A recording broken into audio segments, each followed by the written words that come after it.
bago natin formal na simulan ang ating paksa ngayong araw, ay manalangin muna tayo. Jesus, sana po ay gabayan niyo po kami sa araw-araw naming gawain. Sana po ay patawarin niyo po kami sa aming mga kasalanan. At sana po ay bigyan niyo po kami ng lakas at tamang pag-iisip upang makagawa ng mga tama sa aming kapwa. At sana po ay marami kaming matutunan sa leksyon ito. Yun lamang po, maraming salamat. Sa ngalan ng Ama, Anak, at Espiritu Santo. Amen. So ngayon class, bago natin formal na buksan ang talakayan natin sa araw na ito, ay nais kong basahin niyo muna ang ating alituntunin sa umagang ito. Ito ay may acronym na SALIN. So una ay seryoso sa pag-aaral. So dapat ay magtuon ng pansin sa ating aralin at gawain sa hapong ito at iwasan ang distraction gaya ng cellphone o kwentuhan habang nagtuturo ang guro. Pangalawa ay sa A ay aktibong makilahok. So makilahok sa talakayan at sa mga gawaing panggrupo. Ang L naman ay laging magalang. So ipakita ang respeto sa guro at sa iyong kaklase. Sa I naman ay iwasan ang sagabal. So huwag gumawa ng mga bagay na nakaistorbo sa iba. So panatilihing maayos ang silid-aralan at iwasan ang mga pakikipag-usap sa mga klase kung hindi naman ito tungkol sa ating aralin. At ang N ay nakikipagtulungan. So nakikipag-cooperate sa klase sa lahat ng gawain. Naunawaan lang ba ang ating alituntunin sa umagang ito? Mabuti naman kung gayon. Sa ngayon naman ay magkakaroon muna tayo ng panimulaang gawain. So ito, sa gawain ito ay basahing mabuti ang pangungusap at kapag ito ay tama, mag-heart react lang. Kapag ito naman ay mali, mag-star react. Naunawaan lang po ba ang panuto? Okay. So, ang una, ang tagasalin ay tulay sa komunikasyon sa pagitan ng mga akda at mambabasa. Ito ba ay tama o mali? Tama. Ito ay tama. So, ang ilagay ay heart. Number 2, maaaring baguhin ng tagasalin ang diwa ng orihinal na teksto basta tama ang baralira. Ito ba ay tama o mali? Mali. So, ang ilagay ay star. Bakit nga ba mali? Kasi hindi dapat baguhin ng tagasalin ang diwa o mensahe ng teksto. So, maaaring ayusin lamang ang grammar o estilo para maging malinaw sa target na wika, ngunit manatiling tapat sa orihinal na kahulugan. Ang pangatlo naman, kinakailangan ng tagasalin ang malalim na kaalaman sa parehong wika upang maiwasan ang pagkakamali. Magaling.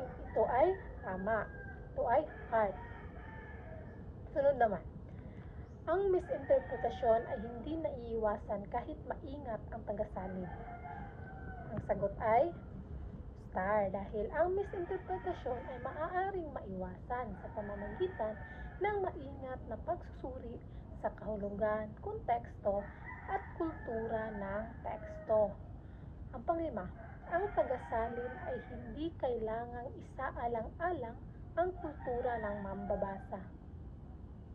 Ito ay mali. So, star ang ilagay. Dahil mahalaga ang pag-unawa sa kultura ng mambabasa upang maging malinaw at epektibo ang pagsasalin. So, base sa ating ginawang gawain, ano nga ba ang ating magiging talakayan sa hapong ito? Ito ay ang papel ng tagasalin sa pag-iwas ng misinterpretasyon or pagkakamali at misinterpretasyon. So, basahin muna natin ang layunin. Una ay naipaliliwanag ang papel ng tagasalin sa pag-iwas ng pagkakamali at misinterpretasyon sa teksto. Sunod ay nakabubuo ng sariling halimbawa ng maayos na pagsasalin na tumutugon sa kahulugan, diwa at konteksto ng orihinal na teksto. At sa huli ay napahahalagahan ang kahalagahan ng katumpakan, wasto at responsableng pagsasalin bilang tulay sa komunikasyon sa pagitan ng may akda at mambabasa. So, sana ay makamit natin inaasahan kong matamo natin ang layuning ito pagkatapos ng ating aralin. Naunawaan lang po ba? Okay, mabuti naman kung gano'n. So, ang una, simulan na natin ang ating aralin, ating paksa. Una ay si Benvenido Lumbera. Sinabi niya na ang tagasalin ay may papel bilang tulay ng wika at kultura. So, natitiyak na ang mensahe ay hindi mauwi sa kalituhan. So, ibig sabihin nito, ang tagasalin ang nag-uugnay sa dalawang magkaibang wika at kultura. So, siya ang tumutulong upang maunawaan ng mambabasa ang mensahe ng isang teksto. So, kahit na ito ay mula sa ibang wika, kailangang malinaw ang pagsasalin upang maiwasan ang kalituhan o maling pagkaunawa. So, kinakailangan talaga na ang tagasalin ay may papel bilang tulay ng wika at kultura. Sa pangalawa niyang sinabi ay responsable sa pagpapanatili ng diwa at konteksto ng orihinal na teksto upang maiwasan ang maling misinterpretasyon o interpretasyon. So, dito, ipinapakita nito ang tungkulin ng tagasalin na panatilihin ang tunay na kahulugan at layunin ng orihinal na teksto. So, hindi lamang ang salita ang isinasalin, kundi pati ang konteksto o sitwasyon ng mensahe upang hindi ito mabigyan ng maling misinterpretasyon ng mambabasa. Naunawaan lang po ba ang papel ng tagasalin na si Benvenido Lumbera? Okay. Susunod naman ay si Rolando Tenyo. Sabi niya, ang papel ng tagasalin ay panatilihin ang kahulugan at estilo. So, ayon kay Rolando Tenyo, mahalaga ang pagsasalin ay hindi lamang ang kahulugan na inaipapasa, kundi pati ang paraan ng pagsusulat ng orihinal na akda. So, ibig sabihin, dapat mapanatili ang estilo ng manunulat, katulad na lamang ng tono, damdamin at forma ng teksto. Susunod ay kinakailangan ang malalim na kaalaman sa parehong wika upang maiwasan ang pagkakamali at misinterpretasyon. So, sinabi niya kinakailangang malalim ang kaalaman. So, ipinapakita nito na ang isang mahusay na tagasalin ay dapat may sapat na kaalaman. So, dapat may sapat na kaalaman siya sa parehong wika na ang pinagmulan at ang target na wika. So, sa ganitong paraan ay maiiwasan ang maling pagsasalin at maling kahulugan ng mga salita o ideya. So, di ba, kinakailangan na may pareho kang kaalaman sa dalawang wika upang maiiwasan ang pagkakamali na kapag ang Tagalog ay isinalin mo sa Ingles at pareho mong alam ang dalawang wikang ito, so maiiwasan talaga ang pagkakamali at misinterpretasyon. Naunawaan lang po ba? Okay. Sunod naman ay tungkulin niyang tiyakin na ang mambabasa ay makakaunawa sa mensahe ng wasto. So dito, ang pangunahing layunin ng tagasalin ay gawing malinaw at madaling maunawaan ang teksto para sa mga mambabasa.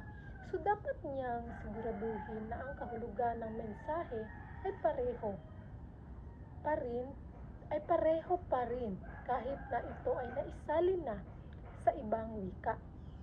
So, kahit na ito ay naisalin na sa ibang wika, kinakailangan pa rin na sinisiguro nito na pareho pa rin ang kahulugan ang ibig sabihin ng kanyang isinasalin. Kailangan kailangan pareho pa rin ang diwa o ang mensahe. Hindi yung isinalin mo na ngunit magkaiba ang kahulugan. Hindi pwede iyon. Kinakailangan na kapag naisalin mo na ito sa ibang wika, pareho pa rin ang kahulugan upang hindi malito ang mga mambabasa o ang nakabasa sa tekstong iyong isinasalin. Naunawaan lang po ba? Okay. Ang ganon ay dumako na tayo sa panghuli. Ito ay si Virgilio S. Almario. Sinabi niya na ang tagasalin ay may papel bilang malikhain at disiplinadong tagasalin o tagapagsalin. So, ibig sabihin nito ay ang tagasalin ay hindi lamang basta naglilipat ng salita mula sa ibang wika patungo sa iba. So, kinakailangan niyang maging malikhain upang maipahayag ng maayos ang mensahe at disiplinado upang mapanatili tapat sa orihinal o kahulugan ng teksto. So, dapat ay kinakailangan maging malikhain kahit na maging malikhain ang pagpapahayag nito at may disiplina upang mapanatiling tapat sa orihinal na kahulugan at teksto na iyong isinasalin. Sunod naman ay responsable. So, sinabi niya na responsable sa katumpakan ng mensahe upang hindi mabago ang diwa at maiwasan ang misinterpretasyon. So, ibig sabihin nito ay ipinapakita nito na mahalaga ang pagiging tumpak sa pagsasalin. So, kinakailangan tiyakin ng tagasalin na ang diwa ng orihinal na teksto ay hindi nababago upang maiwasan ang maling pagkaunawa ng mga mambabasa. So, kinakailangan naman talaga yun, di ba? Na kapag ikaw ay nagsasalin, kinakailangan na ang iyong isinasalin, halimbawa na nagsalin ka sa wikang Ingles patungo sa wikang Filipino, kinakailangan na malinaw ang iyong isinasalin at tumpak pa rin ito sa halimbawa, ikaw ay nagsalin sa wikang Ingles, tapos isinalin mo ito sa wikang Filipino, kinakailangan tumpak pa rin kung ano ang original na teksto sa Filipino. Sa Ingles, kinakailangan na ganun pa rin sa Filipino. So, nasisiguro na ang teksto ay malinaw at madaling maunawaan ng target ng mambabasa. So, tungkulin din ng tagasalin na gawing malinaw at maayos ang pagkasalin upang madaling maunawaan ng mga taong gagamit ng bagong version ng teksto. So, dito ay nauunawaan po ba ang ating papel ng pagsasalin sa pag-iwas ng pagkakamali at misinterpretasyon? Okay. So, ngayon, meron akong katanungan. Bakit mahalaga ang papel ng tagasalin sa pag-iwas ng pagkakamali at misinterpretasyon? Okay. So, mahalaga ang papel ng tagasalin sa pag-iwas ng pagkakamali at misinterpretasyon dahil ang nalilipat na mensahe mula sa isang wika patungo sa ibang wika nang hindi nagbabago ang tunay na kahulugan nito. So, kung hindi maingat ang pagsasalin, maaaring mabago ang diwa ng mensahe at magdulot ng maling pagkakaunawa sa mambabasa o mga tagapakinig. So, di ba ayon nga kina Rolando at Virgilio, mahalagang magkaroon ng malalim na kaalaman ang tagasalin sa parehong wika at kultura upang mapanatili ang tamang kahulugan, estilo at konteksto sa orihinal na teksto. So, sa pamamagitan nito ay naiiwasan ang maling misinterpretasyon at natitiyak na ang mensahe ay malinaw at tama sa pagkakaunawa ng mga mambabasa. So mahalaga ang tagasalin dahil siya ang nagsisiguro na ang tunay na mensahe ng isang teksto ay naipapahayag ng tama, malinaw, at hindi nagbabago ang diwa. So kahit ito ay nasa ibang wika na. So kung ito ay naisalin na sa ibang wika. So ngayon naunawaan lang po ba ang ating paksang itinalakay? May mga katanungan po ba o mga paglilinaw? Okay, wala na. So ngayon ay lumako na tayo sa ating paglalaba. So, ang panuto ay isalin sa Filipino ang mga sumusunod na pahayag ng may wasdong diwa. So, iwasan ang paggamit ng anumang translation app para sa gawain ito. Ang paggamit nito ay nangangahulugang pagbabawas sa score na makukuha. So, bawat bilang ay may 5 puntos.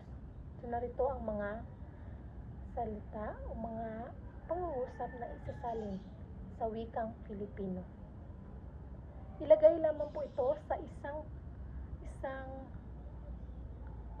kapat na papel dahil ito ay 3 bilang lang.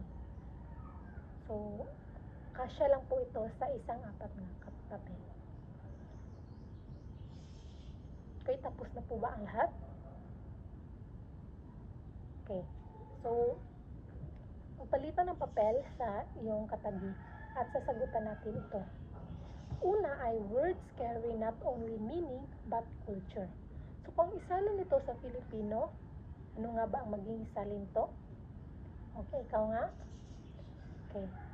Ang mga salita ay hindi lamang nagdadala ng kahulugan, kundi pati ng kultura. Maaari. Okay? Pangalawa, every language reflects the identity of its people. So, ang salin, ang bawat wika ay sumasalamin sa pagkakakilanlan ng mga taong gumagamit nito. Okay. Ang panghuli naman ay a good translator listen beyond what is written. So, ang isang mahusay na tagasalin ay inuunawa hindi lamang ang nakasulat, kundi pati ang mas malalim na mensahe ito. May napansin ba kayo, class, na kapag ang wikang Ingles ay naisalin sa wikang Filipino, ito ay mas humahaba? Di ba? Oo. Dahil ito ay may mas mataas pang kahulugan. O kapag sa Ingles kasi ay mas maliliit lamang ang mga salita. So, sinong nakakuha ng perfect score? Wow, magaling. Okay, pasa ang mga papel. Okay. Ngayon naman, ay narito ang inyong takdang aralin. Okay. Ang inyong takdang aralin ay